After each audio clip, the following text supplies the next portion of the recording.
अब आपको यहाँ से थोड़ा बहुत तो आइडिया लग गया कि एक्स पाथ बन कैसे रहा है ना। अब इसमें एक्स पाथ नहीं समझा, I am getting confuse actually. कौन सा नहीं समझा? इसका माइक का। माइक का, ओके। माइक में देखो क्या हो रहा है कि पहले हमने इस पे राइट क्लिक किया जनरली। पहले मैं यहाँ से इसको डिलीट कर देता हूँ, नहीं तो आएगा नहीं। इस माइक पे हमने राइट क्लिक किया और इंस्पेक्ट किया, तो इसका ये कोड बता रहा है, राइट। राइट। और ये कोड में हमें सब कुछ अजीब ढंग का लग रहा है, जैसे सस्पिशियस लग रहा है कि इतना नंबर वंबर कैसे दे रखा है, ये नॉर्मल बिहेवियर नहीं लग रहा है, राइट। तो हम क्या कर सकते हैं कि इसके ऊपर वाला लाइन पे जा सकते हैं। तो जो Okay. ऊपर वाले लाइन पे लेके गए तब भी माइक ही है अभी भी, यस। क्योंकि हाईलाइट माइक ही हो रहा है अभी भी। तो यहाँ वाले में हमें क्लास एट्रीब्यूट मिल रहा है जो जेन्युइन लग रहा है थोड़ा सा ना। ओके। तो इसके थ्रू हम जा सकते हैं। तो फिर इसके लिए हमने क्या किया, लेट्स से इस एट्रीब्यूट को हमने कॉपी किया और यहाँ पे एक्स पाथ में डाला कि इसका टैग नेम क्या था, SVG है ना। तो यहाँ से हमने डबल स्लैश करके SVG किया लॉजिकली, और फिर @ क्लास इज इक्वल टू ये डाला। अब सपोज करो नहीं आइडेंटिफाई हुआ, तो हमने अब यहाँ पे देखा कि SVG करके कोई स्पेसिफिक टैग नहीं होता है HTML में। अब इसने क्यों लिखा था, तो इसकी जगह पे हमने यहाँ पे स्टार लगा के ट्राई किया, तभी आइडेंटिफाई देखो हो गया। तो कभी कभी कुछ ऐसे टैग्स भी होते हैं कि जो हमें यूज नहीं करने चाहिए, तो उनकी जगह पे कोशिश करो कि स्टार यूज करो। जहां पे ले लेता है ठीक है, जहां नहीं लेते हैं वहां स्टार यूज करके देखो कि क्या आइडेंटिफाई हो रहा है। ओके, तो ये थोड़े से अपने एक्सपीरियंस के ऊपर आता है। तो इसीलिए मैंने ये एग्जांपल आपको करने को दिया कि जिससे कि ये प्रॉब्लम आपको फ्यूचर में भी आती। तो अभी से रेडी रहोगे कि जैसे कोई टैग नहीं ले रहा है तो स्टार्ट करके ट्राई करके देखो, उसके प्योर एट्रीब्यूट से जाके देखो। ओके। ठीक है, तो ऐसे अभी एक तरीका हुआ कि डायरेक्ट फाइंड आउट करने का। समझा आप? यस। दिस एक्स पाथ का बिलो लाइन कैसे आ रहा है मुझे? I am not able to see this where Below you line- have typed it actually. नहीं नहीं, यहाँ पे देखो ये लाइन हाईलाइट हो रहा है ना।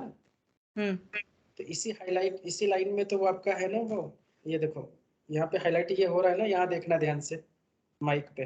जब मैं यहाँ इंटर करूँगा तो देखो माइक हाईलाइट हुआ, तब डिटेक्ट कर रहा है ना। या वैसे ही समझना है हमें। अब ऐसे ही सेम वे लेट से इंस्पेक्ट करो उसके बगल वाला। अब उसके बगल वाला भी सिमिलर कंसेप्ट में देखो चल रहा है कि इसमें भी SVG है, क्लास दे रखा है, राइट। तो एक काम हम ये कर सकते हैं कि इसके नीचे ले जाओ तब भी ये लाइन भी है, तो ये लाइन थोड़ा सा ऑड लग रहा है, तो fill is equal to none. अगर इस पे एक बार ट्राई करना है तो ट्राई कर सकते हो। तो यहाँ पे आप करो क्या,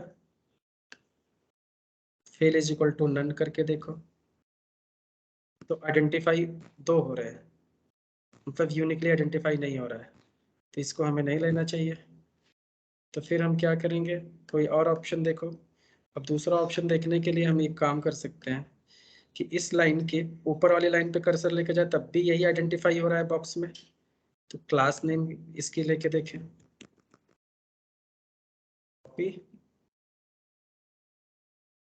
एक्चुअली मुझे ये विंडो नहीं दिख रहा है नीचे का, जो आप जहाँ पे अभी आपका कर्सर है ना, so that how we can get it? I can see only this the elements console sources, that code I'm able to see it, but this particular box I'm not able to get it. Type ये for search के ऊपर जो आपका text अभी आप type कर रहे हो ना, दिस पर्टिकुलर, ये कहा means I don't know whether it is a view issue और सेटिंग इशू। तुमने कहीं जूम कर रखा होगा, उसको अप एंड डाउन करके देखो, कर्सर से स्क्रॉल डाउन डाउन करके देखो। मैंने किया। क्योंकि और सबको तो दिख रहा है, या तो फुल स्क्रीन करके देखो।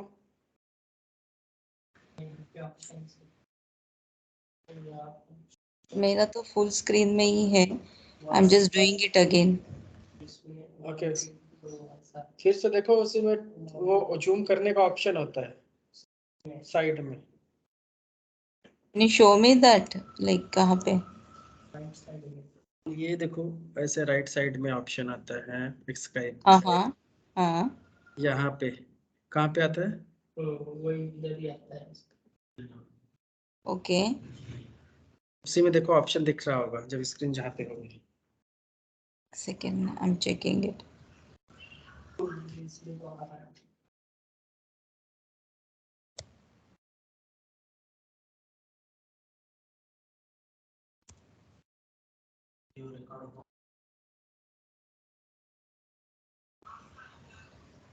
रिकॉर्डिंग की बहुत चिंता है।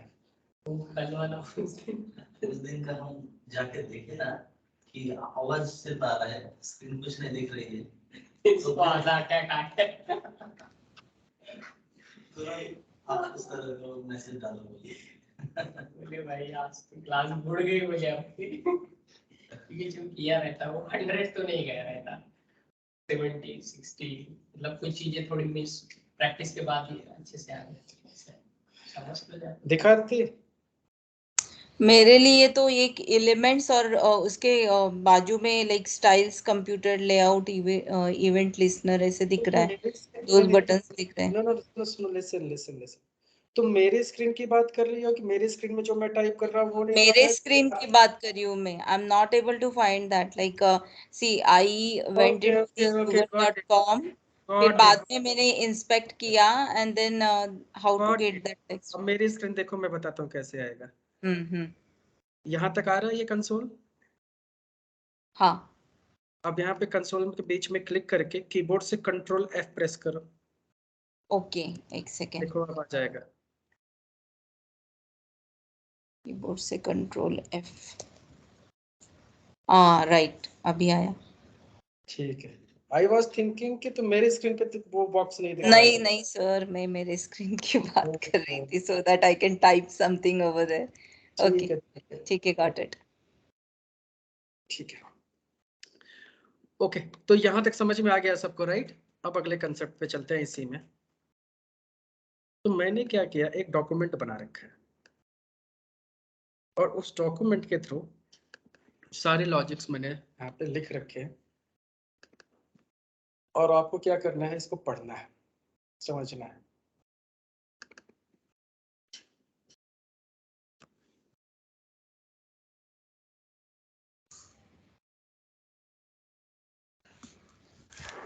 ओके, अब यहाँ पे ध्यान से पहले इसको समझ लो पूरे कोड को कि क्या चीज हो रहा है, कैसे हो रहा है, फिर अपना बनाना है। ठीक है, तो इसको समझ लो, समझना इंपॉर्टेंट है। फिर ये फाइल दूंगा, इस फाइल की हेल्प से आपको सारा काम करना है। ठीक है, अब देखो, मान लो हमारा ये सोर्स कोड है, ये हमारा कोड है। जब इंस्पेक्ट करने के बाद ये हाईलाइट हुआ ना, ये कोड है, जब इंस्पेक्ट करते हैं तो हाईलाइट होता है। अब इस कोड को देख के हमें एक्स पाथ निकालना है ना। तो यहाँ पे मैंने एग्जांपल दिया कि एक एक्स पाथ आपका क्या हो सकता है कि सिंपल सा डबल स्लैश टैग नेम फिर type is equal to text. तो ये भी एक्स पाथ सही है इसके लिए। दूसरा क्या हो सकता है कि फिर से सेम चीज, name is equal to user name, name is equal to user name, ये भी हो सकता है ना। तो जितने एट्रीब्यूट्स होते हैं वो एट्रीब्यूट्स के यहाँ पे भी आइडेंटिफाई कर सकते हो ना। तो एक एलिमेंट को आइडेंटिफाई करने के मल्टीपल एट्रीब्यूट्स भी ले सकते हैं। कोई भी यूनिक एट्रीब्यूट आप ले सकते हो जो भी रिलायबल लगता है आपको ना। अभी तक का कंसेप्ट ये बना।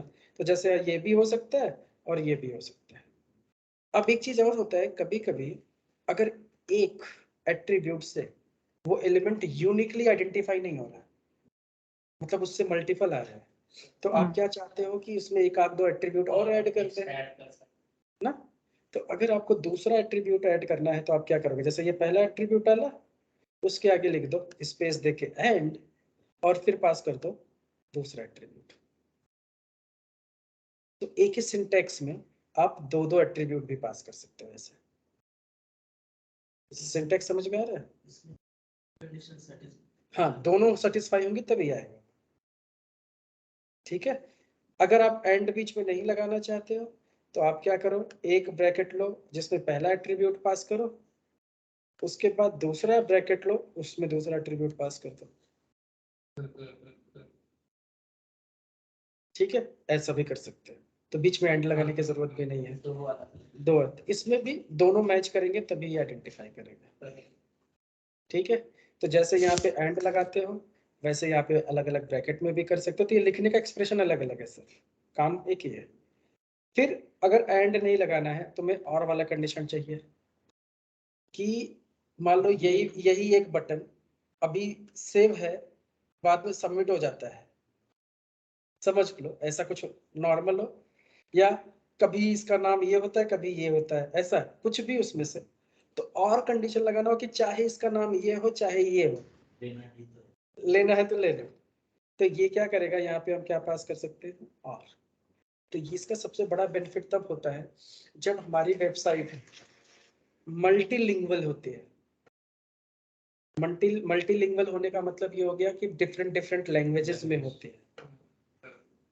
साइट तो सेम है, हाँ कृष्णा, हाँ हाँ हाँ क्लास चल रही है।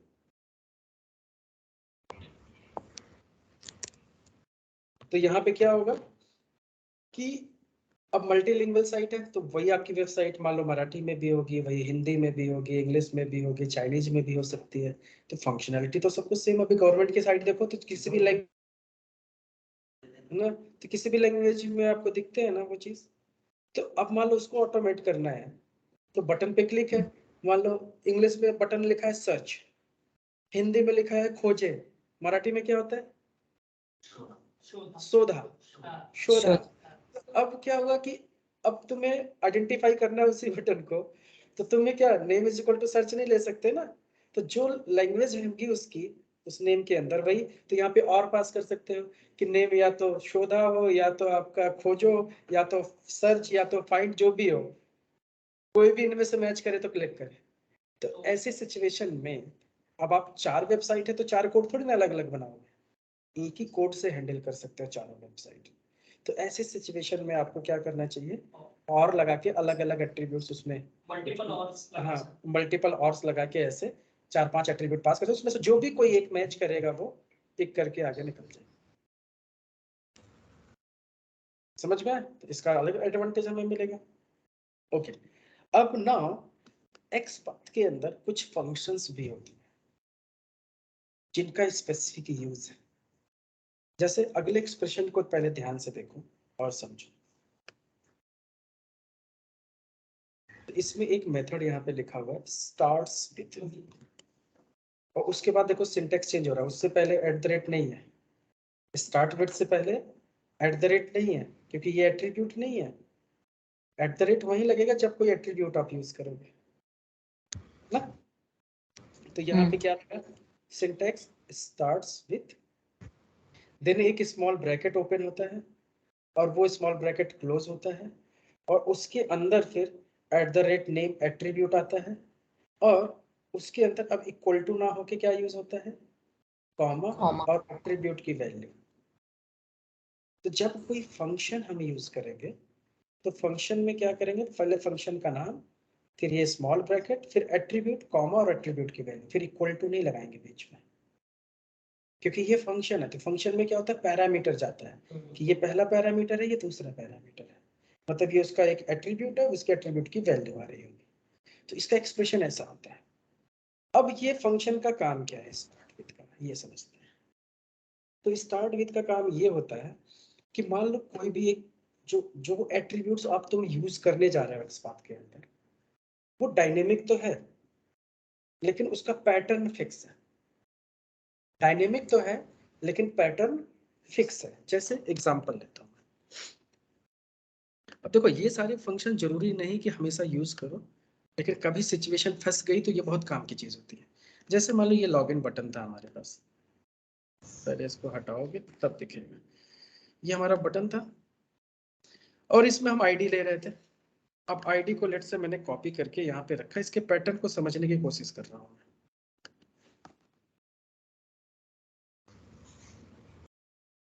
अब हमें मान लो कुछ हमारी मजबूरी थी कि हमें सिर्फ आईडी ही यहाँ पे यूज करना था, ऐसा कुछ सोचो। तो मैंने इसको कॉपी किया और यहाँ पे पेस्ट किया, फिर इसको एक बार मैंने रिफ्रेश किया, फिर कॉपी किया ना। अब ये 3 बार हमने किया, तीनों में पैटर्न क्या मैच कर रहा है आपको, U_O__5 राइट। तो यहाँ पे स्टार्टिंग की पोजीशन ये फिक्स है इसकी, इसके बाद की चीजें डायनेमिक हो रही है तो कैरेक्टर। तो हमें पैटर्न समझ में आया कि स्टार्टिंग की पोजीशन फिक्स है। तो एक्स पाथ हम आपको एक फंक्शन देता है कि स्टार्ट्स विथ, समझ रहे हो? तो मतलब अगर ये फंक्शन हम यहाँ से कॉपी करें और इस फंक्शन को इम्प्लीमेंट करने की कोशिश करें तो देखो अपने कैसे इसको बनता है। तो इसमें हमें पता चला कि ये स्टार्ट विद है ना, स्टार्टिंग इससे हो रहा है। तो पहले तो टैग नेम हमें समझना पड़ेगा, इसका टैग नेम क्या था? टैग नेम इसका बटन है। तो पहले तो हमें यहाँ पे चेंज करना पड़ेगा बटन, नहीं तो स्टार, एक चीज तो दोनों में से यूज करेंगे। फिर स्टार्ट्स विथ, अब कौन सा एट्रीब्यूट था ये? आईडी, आईडी है। तो यहाँ पे हम एट्रीब्यूट्स में दे दिया आईडी, और जो पोजीशन इसकी फिक्स है, मतलब यहाँ तक फिक्स है, तो ये हमने कॉपी करके इसकी वैल्यू में पास कर दिया और इसको बोला कि अब तू उस लाइन को सर्च करो कि जिसमें आईडी स्टार्ट इससे हो रही हो, आगे कुछ भी हो चलेगा, बट स्टार्टिंग पोजीशन इतनी होनी चाहिए, इसके बाद आगे कुछ भी हो चलेगा, लेकिन स्टार्टिंग में इतना मैच होना चाहिए कम से कम। तो अगर इतना मैच हो गया तो वो पिक कर ले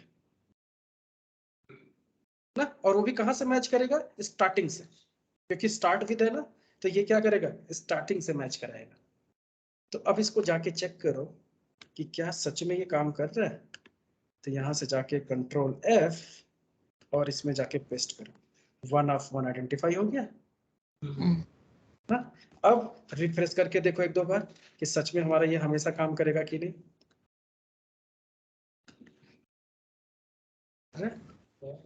ना, तो अब अभी तक वो आईडी था, लेकिन फिर भी अगर हमें आईडी यूज करना है तब भी हम यूज कर सकते हैं, क्योंकि एक्स पाथ के पास ऐसे फंक्शंस भी हैं कि और भी सिचुएशंस वो हमारे सामने क्रिएट कर सकते हैं। हालांकि हमारे पास बहुत सारे चॉइस थे, हम नहीं लेके नेम के थ्रू जा सकते थे, डाटा टेस्ट आईडी के थ्रू जा सकते थे, टाइप के थ्रू जा सकते थे।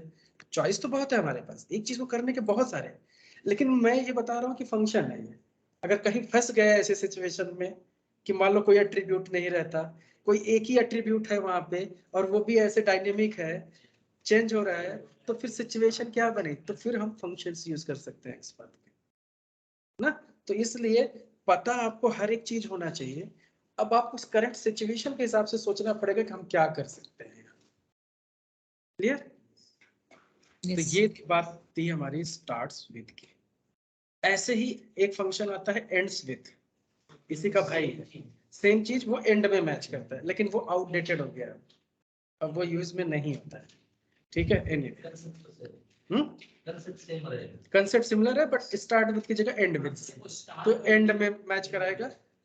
स्टार का मीनिंग नहीं समझ रहा है कि वो स्टार का मतलब है कि वहां पे कुछ भी हो, अच्छा ऐसा हो रहा है कि उधर कुछ वहां कुछ भी हो चलेगा, टाइप कुछ भी हो, टाइप कुछ मत, टैग नेम कुछ भी टैग हो नेम कुछ भी हो। चलेगा। ठीक है, अब नेक्स्ट फंक्शन देखो, इसलिए यहाँ पे हमने इसको लिया था कि name is equal to user underscore N, मतलब स्टार्टिंग से अगर इतना मैच है तब भी पिक कर ले, समझ गए? इसलिए हमने ऐसे एग्जांपल दिया था। तो सेम एग्जांपल फिर आके हमने, अब आप दूसरे फंक्शन की बात करते हैं। अब एक फंक्शन जैसे स्टार्ट विद आपने पढ़ा, वैसे एक दूसरा भी फंक्शन होता है, वो क्या है? Contains, right? अब कंटेन्स जैसे नाम ही है, तो ये भी वही काम करेगा, कंटेन्स चेक करेगा कि कंटेन कर रहा है कि नहीं, लेकिन ये स्टार्टिंग और एंड एंड बिटवीन से कोई मतलब नहीं, कहीं पे भी मैच हो जाए। कंटेन्स का कंसेप्ट क्या हो गया कि ये कहीं पे भी मैच करे, चाहे वो स्टार्टिंग में हो, हाँ, चाहे वो स्टार्टिंग में हो, चाहे एंड में हो, चाहे बिटवीन में, जो पार्स पोर्शन आप पास कर रहे हो वो मैच होना चाहिए, चाहे जहां मैच हो ना। तो मतलब जहां पे स्टार्ट और एंड विद यूज कर सकते थे, उसकी जगह पे आप क्या यूज कर सकते हो?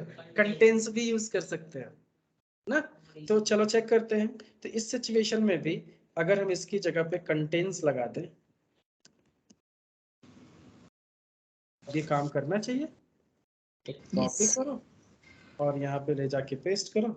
यस, कंटेन्स और अच्छी चीज हो गई कि अब हमें 4-5 फंक्शन याद करने की जरूरत नहीं, स्टार्ट विद एंड रहती है, वो कहीं पे भी कुछ ऐसा लगता है कंटेन्स लगा लो, जो पोजीशन फिक्स मिल गई, वो चाहे स्टार्टिंग में हो, चाहे अगर बिटवीन होगा तब भी काम करेगा, एंड में होगा तब भी काम करेगा। तो जो पोजीशन फिक्स होगी वो हम कंटेन्स में पास कर देंगे, और ये सबसे वाइडली यूज होने वाला XPath का फंक्शन है। कंटेंट्स सबसे ज्यादा यूज होने वाला फंक्शन है। अभी लेटर ऑन आपको मिलेगा, हर जगह बात बात पे यूज करना पड़ेगा। ठीक है, तो ये भी फंडा क्लियर हो गया कंटेंट्स का। Okay, But before using this function, I think we will have to check it always, right? वो जो u_o_5 that value which is coming. आपको पहले सिचुएशन समझनी पड़ेगी कि इसको लगा सकते हैं कि नहीं लगा सकते। तो सिचुएशन को पहले एसेस करना है आपको कि हाँ कि पहले तो आपको नॉर्मली उसको बिहेव करना है कि देखना है कि हम इसमें क्या क्या कर सकते हैं, कैसे जा सकते हैं। जरूरी थोड़ी ना कि डायरेक्टली हम कंटेंट्स लगा के जंप कर जाएंगे। हो सकता है कि बिना कंटेंट्स के नॉर्मली भी वो हो सकता है ना, तो हम कॉम्प्लेक्स क्यों करते हैं? Correct, but then that value should be unique one, right? I mean, कहीं अगर दूसरी जगह पे भी सेम वैल्यू आ सकती है क्या? It should not, but then we have to verify. Okay. Exactly. ठीक है, तो ये फंक्शन कंटेंट समझ में आ गया। अब एक फंक्शन होता है सब स्ट्रिंग। अभी थोड़ा सा लेंदी लग रहा है, इसको समझो ये कैसे काम करता है। सब स्ट्रिंग का काम क्या होता है? स्ट्रिंग को कट करने के लिए यूज होता है। स्ट्रिंग का पार्ट के लिए। तो ये क्या कह रहा है? सब स्ट्रिंग नेम वाले एट्रीब्यूट में उसकी जो वैल्यू होगी वो तीसरे लेटर ऑनवर्ड्स, थर्ड ऑनवर्ड्स ये होना चाहिए बात से। हाँ, मतलब अगर यहाँ पे देखो 1 2 3, ई किस पोजीशन पे है? थर्ड। तो इसलिए हमने यहाँ पे पास किया कि थर्ड ऑनवर्ड्स मतलब लास्ट तक अब टेक्स्ट हमारा ये होना चाहिए। तो अगर आपको कोई स्पेसिफिक पार्ट में चेक करना हो कि इसके ऑनवर्ड्स इस पोजीशन से लेके इस पोजीशन तक के बीच की स्ट्रिंग ये होनी चाहिए फिक्स। हालांकि ऐसी सिचुएशन बनेगी नहीं, इसकी जगह पे भी आप कंटेंट्स लगा सकते हैं ना, इसकी जगह पे भी कंटेंट्स लगा सकते हो। लेकिन फर्दर अगर इंटरव्यूअर पूछ लिया कि सब स्ट्रिंग कैसे काम करता है बताओ, पता तो होना चाहिए ना कि सब स्ट्रिंग क्या करता है, कि उसमें नंबर पास करते हैं जनरली। एट्रीब्यूट का नंबर मतलब उसकी वैल्यू उस पोजीशन ऑनवर्ड्स क्या होनी चाहिए। तो ये तो मतलब थर्ड ऑनवर्ड्स टोटल स्ट्रिंग हमारी रिमेनिंग ये है, मैच होगा तो उठा लेंगे। ऐसे इसके अंदर दूसरा भी फंक्शन होता है सब स्ट्रिंग का जिसमें 2 पैरामीटर पास होता है। मतलब फिफ्थ ऑनवर्ड्स 3 कैरेक्टर ना। अब यहाँ पे फिफ्थ ऑनवर्ड्स कहाँ से होगा? अंडरस्कोर से। और 3 कैरेक्टर मतलब इसको लेके ना, ये 3 कैरेक्टर ये होना चाहिए तब। तो ऐसे भी हम सब स्ट्रिंग्स यूज कर सकते हैं। बट अगेन इन सब की जगह पे हम क्या कर सकते हैं? कंटेंट्स। तो इन सबको यूज कभी नहीं करना है हमें, सब स्ट्रिंग को स्टार्ट विद एंड विद सब कुछ नहीं। इनकी जगह पे प्रैक्टिकली हर जगह हम क्या लगाएंगे? कंटेंट्स। बट इनको याद करके रखेंगे इंटरव्यू में बताने के लिए कि अगर वो पूछेगा तो हम ये भी जानते हैं, लेकिन हमें यूज करने का कोई मतलब नहीं है क्योंकि हम इसकी जगह कंटेंट्स लगा सकते हैं। दैट्स इट ना। लेकिन पता हमें सब है ये कैसे काम करता है, ये भी ठीक है। ओके, अब बात आती है कुछ ऐसे भी एलिमेंट आपको मिलेंगे लाइफ में जिनके अंदर कोई एट्रीब्यूट ही नहीं होगा। जैसे आ जाओ वी टाइगर में। वी टाइगर में आपका ये सेल्सफोर्स ऑटोमेशन लिखा है। मान लो फ्यूचर में इस पे ऑपरेशन करना है आपको, आपका इसका टेक्स्ट रिट्राइव करना है, तो आपको कोड लिखना पड़ेगा ड्राइवर डॉट फाइंड एलिमेंट। पहले एलिमेंट तो फाइंड करोगे तभी कुछ कर सकते हो। This is the first logic in automation. अब इसको इंस्पेक्ट करके देखो इसका क्या कोड है, ये बस। अब निकालो इसका XPath। अब ये तो ना तो ड्राइवर डॉट फाइंड एलिमेंट, ना तो इसके अंदर आईडी है, ना नेम है, ना ये लिंक टेक्स्ट है, ना ये क्लास है ना। अब आपके पास एक ही ऑप्शन बचता है, बाय डॉट टैग नेम जा सकते हो। टैग इसकी टीडी है। अब टीडी तो एप्लीकेशन में हजारों है ना। अब उसमें 0 लगाओ तो भले एक कॉन्सेप्ट बन सकता है।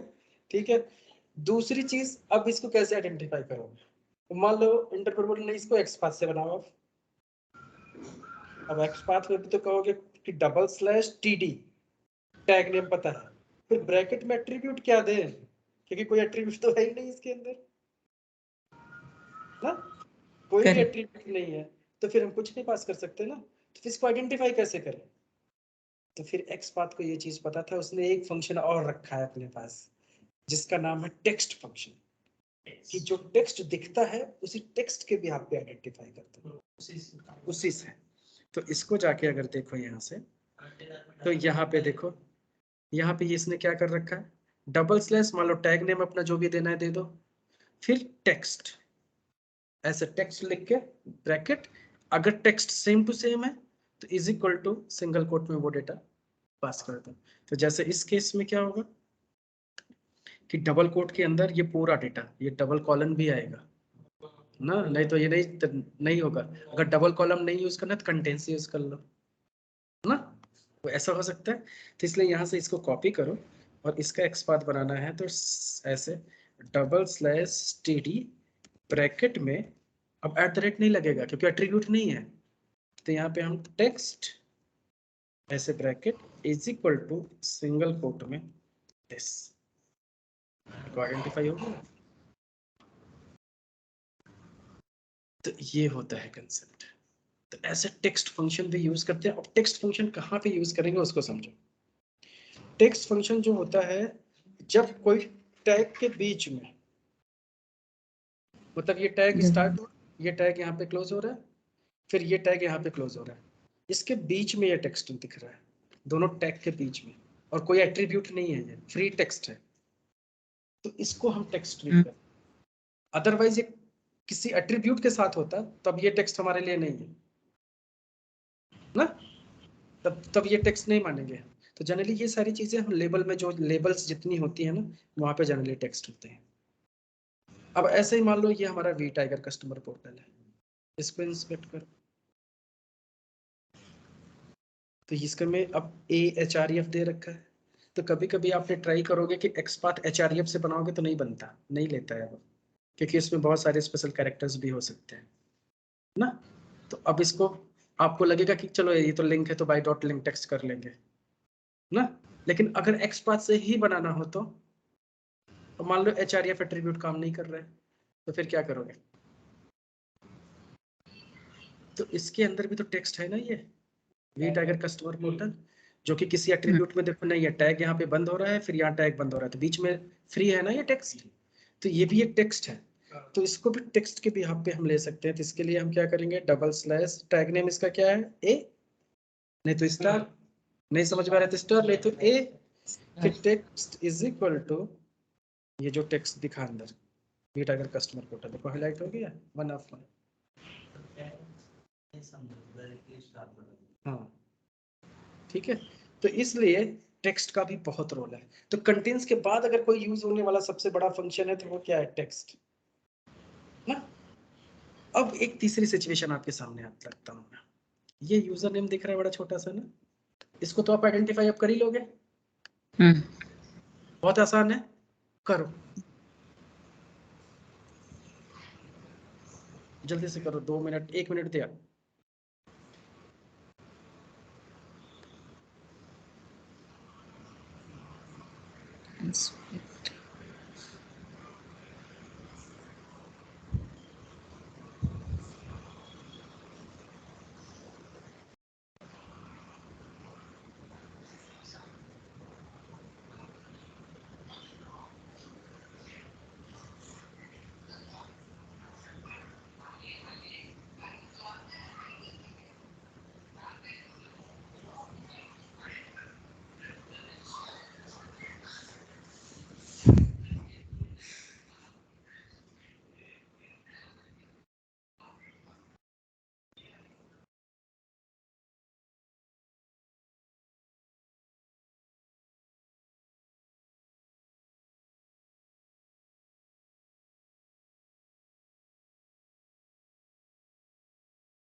हो गया? नहीं बोल गया ना, मूवी टाइटल ऑटोमेटिकली पे था, प्रोसेस हो गई फिर से।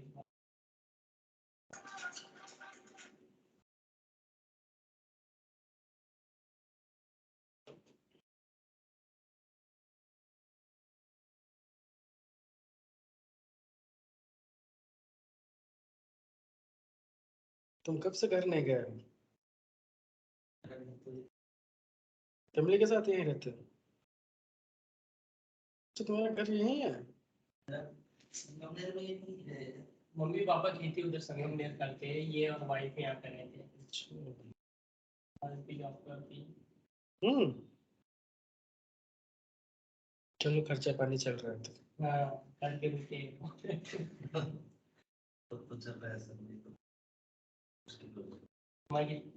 मैं अब जाने वाला हूँ।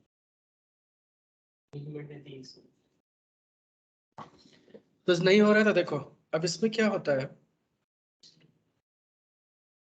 यहाँ पे क्या होता है, अगर इसको डबल क्लिक करो, देखो इसे कॉपी करने की कोशिश करो तो ये देखो स्पेस ले ले रहा है ना, आगे देखो ऐसे स्पेस है, ऐसे नॉर्मली ठीक है ना, लेकिन अगर इसको डबल क्लिक करके कॉपी जैसे करने की कोशिश कर रहा हूँ, आगे पीछे देखो स्पेसेस, आगे पीछे क्या है, स्पेसेस है। 1 मिनट, ये तीसरी बार फोन आ चुका मुझे, लगातार 3-3 बार लोग फोन कर देते हैं ऐसे फालतू पर। मेरे पास लिमिट कितनी होती है, कितने नंबर हम ब्लॉक कर सकते हैं?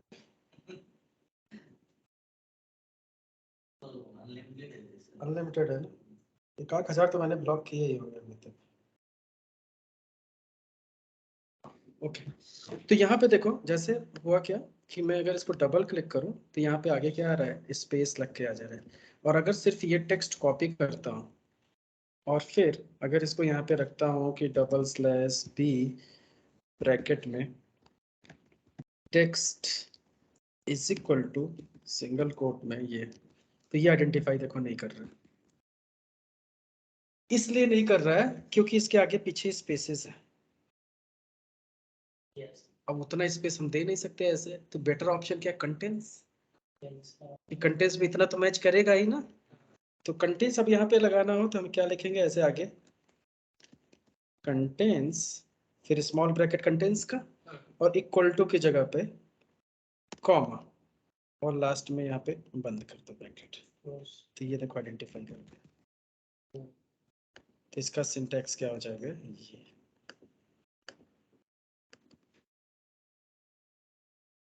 तो टेक्स्ट के साथ भी हमने कंटेंट्स यूज कर दिया।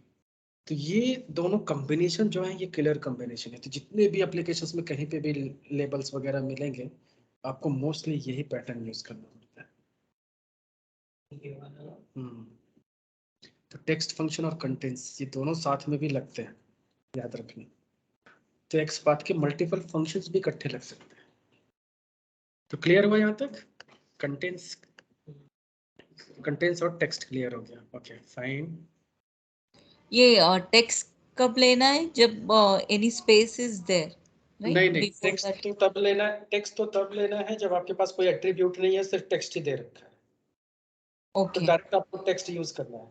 लेकिन टेक्स्ट में भी अगर स्पेसेस वगैरह है, थोड़ा डायनेमिक लग रहा है, तो साथ में कंटेंट्स लगा सकते हैं। ओके ओके फाइन, ठीक है। ओके, तो यही सेम वाला एग्जांपल देखो, यहाँ पे मैंने ये भी दे रखा है एग्जांपल। अगर इसमें स्पेस नहीं होती तो then we would return use कर सकते थे, तब हम कंटेंट्स नहीं यूज करते।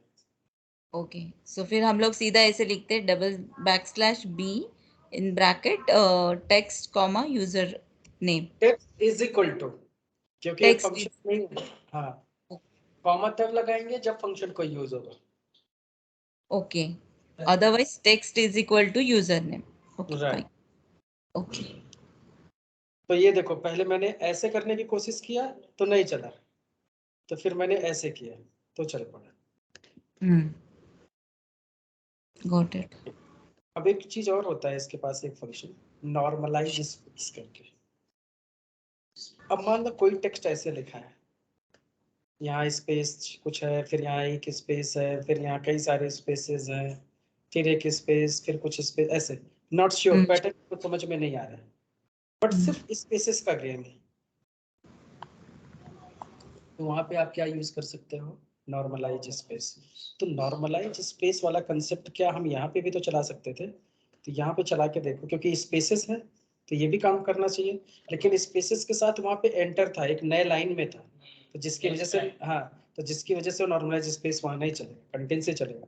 लेकिन अगर जहाँ कहीं पे आपको सिर्फ स्पेस का गेम लगता है, तो स्पेसेस को नॉर्मलाइज करने के लिए, कि अगर कोई वर्ड है तो वर्ड के बीच में एक ही स्पेस होना चाहिए लॉजिकली, तो नॉर्मलाइज स्पेस इसको जनरली क्या करेगा, ऐसे कि हु केयर्स अबाउट स्पेसेस, तो सबको इसको पूरा नॉर्मल सेंटेंस बना दिया और सबके अंदर एक एक स्पेस करके चेक करेगा। तो यहाँ पे अगर ऐसा स्ट्रिंग दे रखा है, तो उसको अगर हमें आइडेंटिफाई करना हो तो नॉर्मलाइज स्पेस लगा के हम नॉर्मल टेक्स्ट पास करेंगे। तो ये स्पेसेस को नॉर्मलाइज कर देगा, मतलब जनरली एक एक स्पेस कर देगा जहां पे मल्टीपल हो, फिर उसको चेक करो।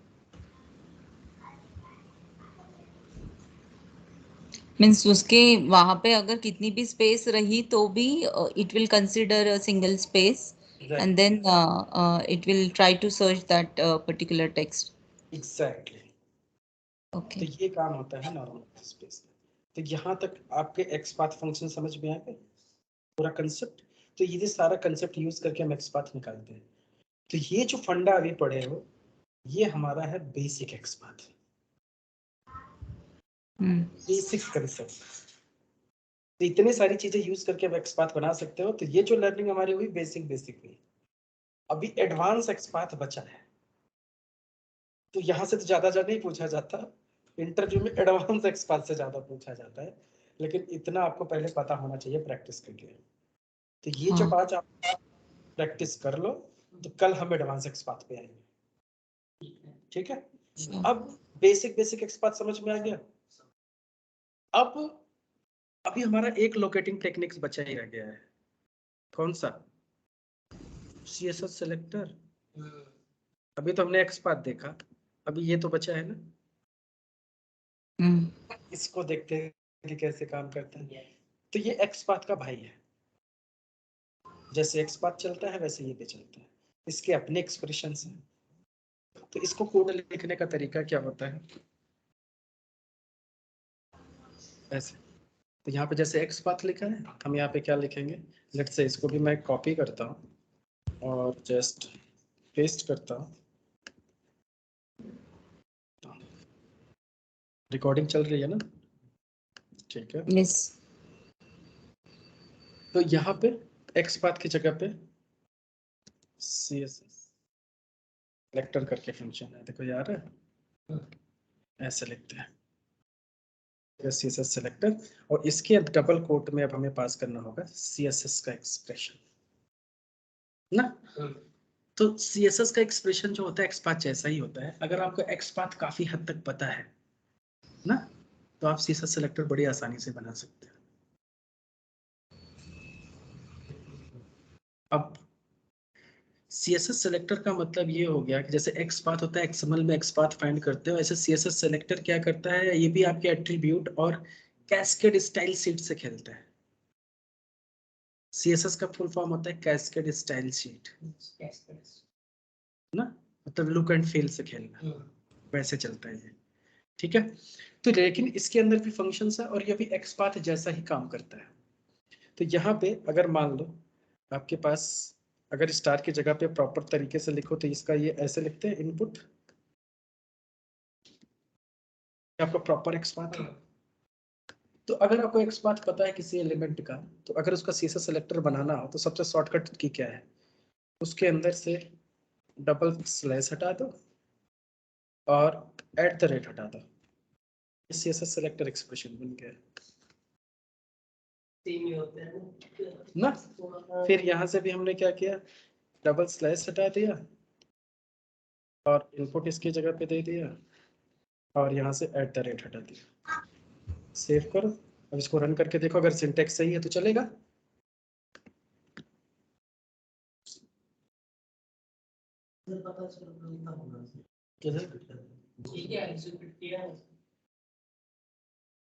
अब एग्जीक्यूट कर रहा हूँ, देखो अगर सही है तो चलेगा। तो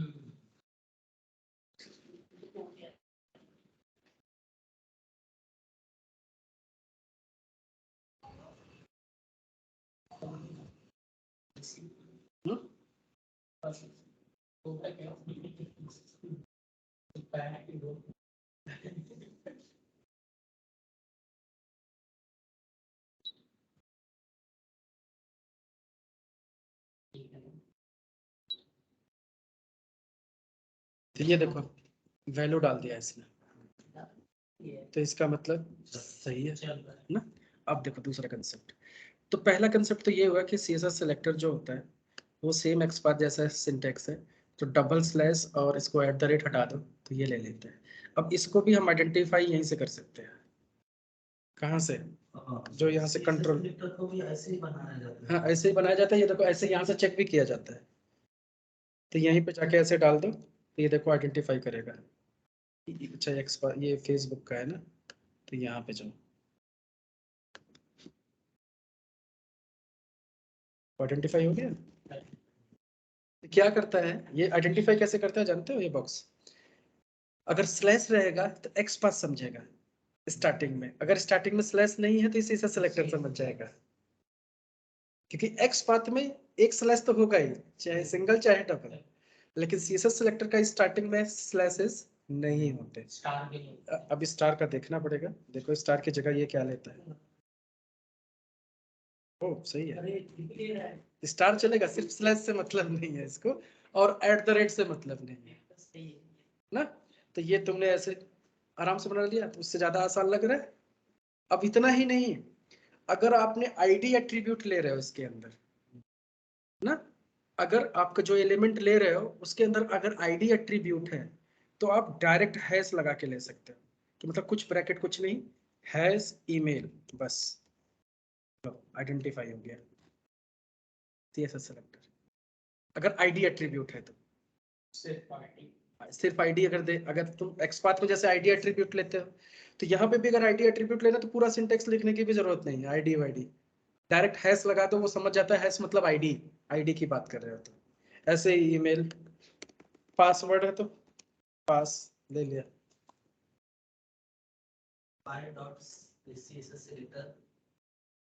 हाँ यही सेम चीज, मतलब यहाँ पे अब कोड में क्या करना है, इतना भी बड़ा नहीं लिखना है, क्योंकि ID ले रहे हो ना आप। अगर ID एट्रीब्यूट के साथ खेल रहे हो तो इसकी जगह पे सीधे सीधे अब आपको बस हैश ईमेल, बात खत्म। तो ये by.id कंसेप्ट समझेगा, ये समझ गया कि हैश का मतलब हो गया कि आप क्या कर रहे हो, ID ले रहे हो। अगर टैग नेम भी पास करना है तो आगे ऐसे लिख सकते हो, इनपुट ये आपका टैग नेम हैश ID की वैल्यू, तो हैश मतलब ID समझता है ये शॉर्टकट। और नहीं पता तो डायरेक्ट मतलब अब देखो इसको भी कॉपी करो और ले जाके पेस्ट करके देखो, यहाँ पे ले रहे हैं।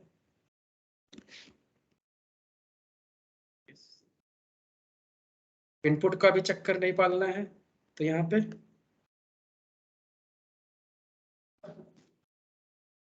तो ऐसा कुछ भी कर सकते हो। ये और ज्यादा फ्लेक्सिबिलिटी है इसके अंदर कि ज्यादा बड़ा सिंटैक्स भी नहीं लिखना। ID के लिए ये फेवरेट है, तो ये ID के लिए स्पेशली बना था, समझ गए। इसी वजह से लोग पहले से प्रेफर करते थे कि ID is better than name, जो शुरुआत वाला कंसेप्ट था इसी से चक्कर था कि CSS सिलेक्टर और XPath में भी अब यहाँ पे पंगा है कि जो ID और नेम का पंगा था, तो यहाँ से भी ये है कि किसी भी एलिमेंट को हम XPath से आइडेंटिफाई कर सकते हैं, किसी एलिमेंट को हम CSS सिलेक्टर से भी कर सकते हैं। उसके अंदर भी फंक्शन है, इसके अंदर भी फंक्शन है वैसे ही। चलो अब देखते हैं इसके डिफरेंस को प्रॉपर, समझ में आ रहा है ना कैसे बनाया। अब अगर तो आपको XPath पता है तो CSS सिलेक्टर आप कैसे बनाते हो इजिली, वो मैं आपको समझाता हूँ फंडा। अब मैंने एक ऐसे एक्सेल बनाया हुआ था और उसमें अपने कुछ लॉजिक्स रखे थे कि इजिली कोई बंदा समझ पाए। लेट मी जूम दिस, ऐसे कैसे जूम हुआ,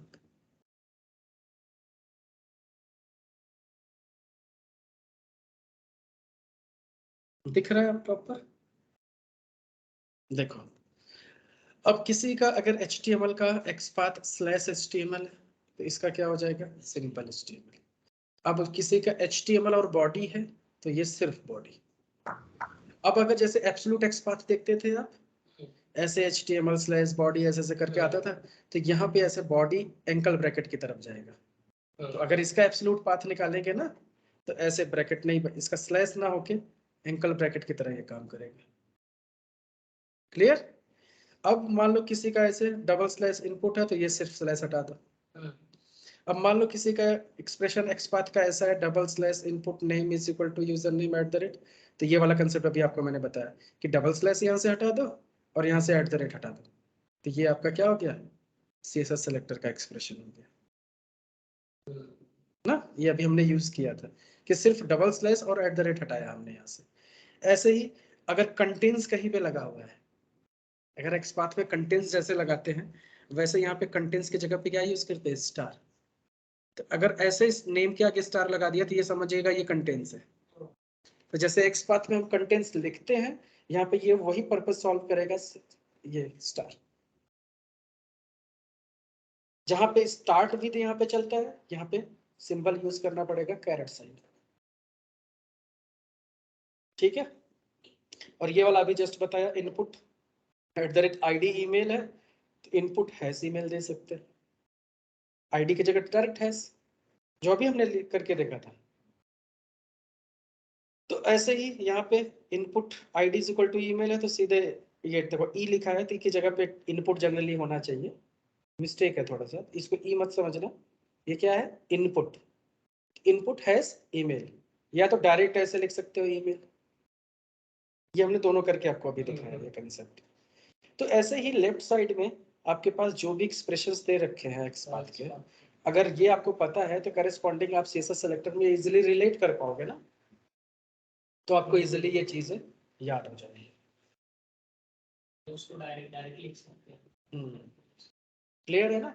तो अब XPath के साथ साथ आपको CSS सेलेक्टर पे भी प्रैक्टिस करनी है, क्योंकि दोनों जानना बहुत जरूरी है। क्योंकि बहुत सारे इंटरव्यूअर में अब जाओगे, जब नेट पे सर्च करोगे which one is better, XPath या CSS सेलेक्टर, तो फिर से ये कॉन्ट्राडिक्टरी क्वेश्चन आएगा और हर जगह आपको लिखा हुआ मिलेगा CSS selector is better than XPath। Answer आपको ये मिलेगा नेट पे, लेकिन वाइडली यूज क्या होगा कंपनी में, XPath। इंटरव्यू में भी पूछा जाएगा XPath, पूछा भी जाएगा XPath, लिखा भी जाएगा XPath प्रैक्टिकली। जबकि इंटरनेट पे which one is better, CSS selector. समझ रहे हो? तो क्यों क्या मतलब, वो भी वही कर रहा है ना, लेकिन अब वो भी तो बुक वही इंटरनेट की डेफिनेशन बोलेगा। अब जैसे चलो मैं सर्च करके दिखाता हूँ आपको, प्रैक्टिकली देखो।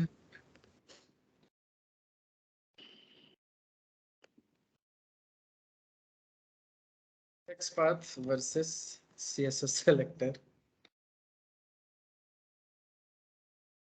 The summarize XPath versus CSS selector. Both are great tool for parsing HTML through HTML. Though CSS selector are क्या है, prefer and easier to use, while XPath is more powerful but more verbose and complex. थोड़ा सा syntax wise XPath लिखने में थोड़ा है complex. Luckily, most programming languages supports both, and when web scraping we are best to mix these two technologies. आगे तो बात तो बताओ, डिफरेंस चाहिए हमें बस। Which one is better नहीं बताया, आगे देखते हैं। What is the main difference between XPath and CSS selector? यहाँ पे आओ देखो। अब देखो, परफॉर्मेंस इज सेम और फास्टर कंपेयर टू XPath। मतलब CSS selector का परफॉर्मेंस अच्छा है XPath से, और सेम और faster than XPath. Easier to learn XPath. Easy to learn than XPath. Easier to use. CSS selector only allows unidirectional flow.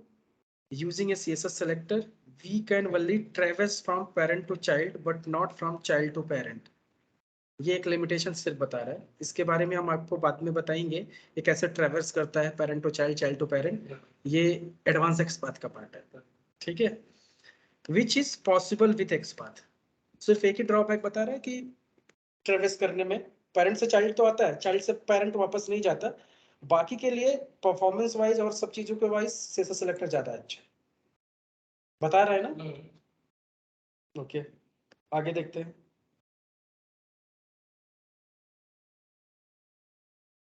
How to choose, ये वाली अब सब पे वही कॉपी पेस्ट मिलेगा आपको।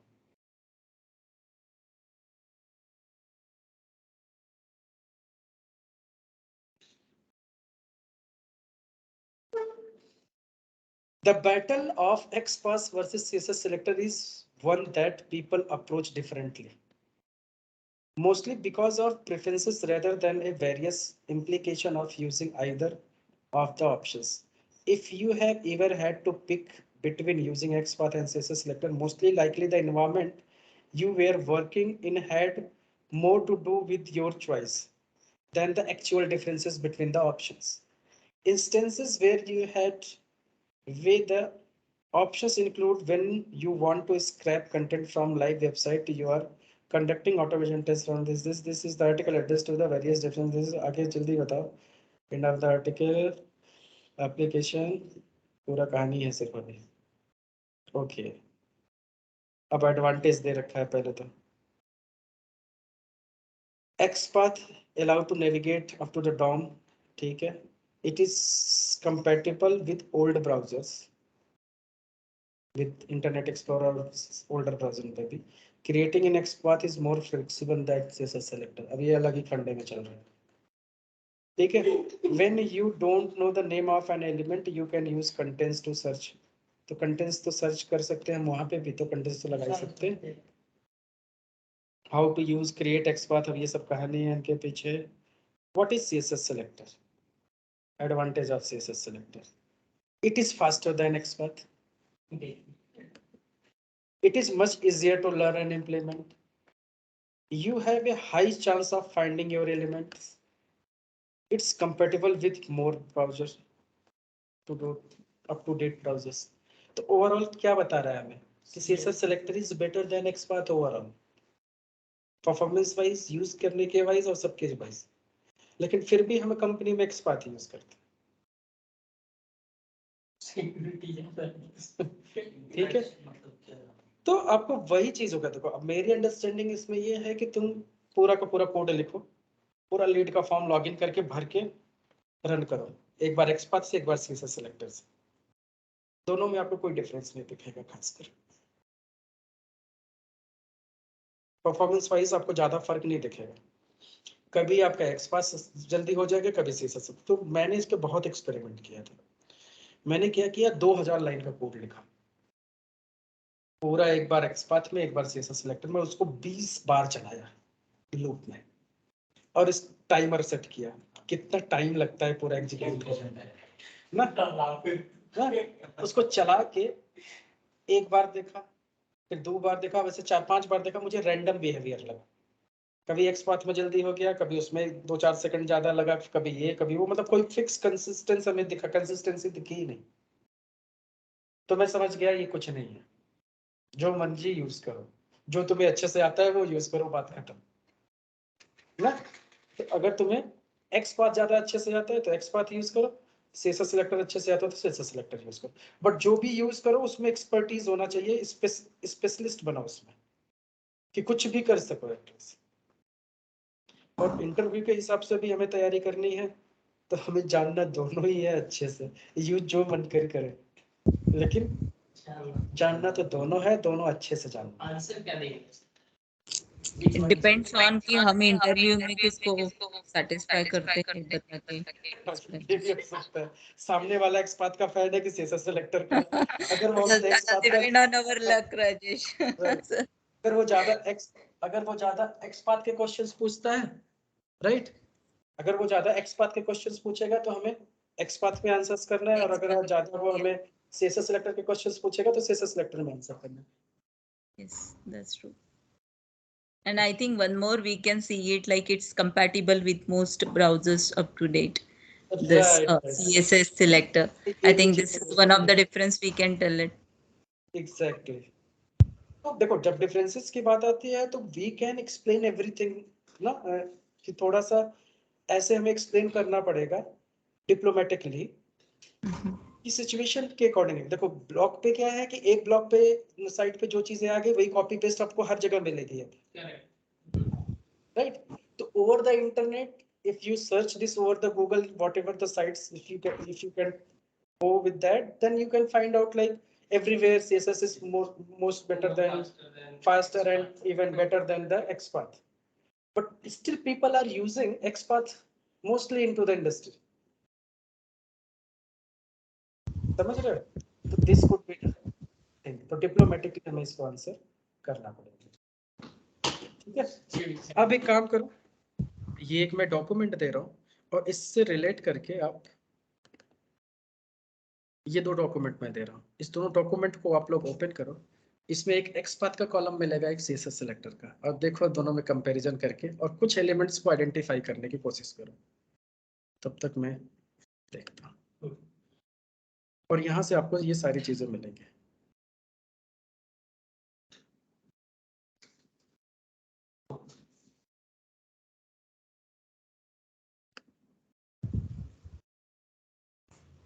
ओके, तो ये वीडियो मैं स्टॉप कर देता हूँ, दूसरी वीडियो बनाता हूँ।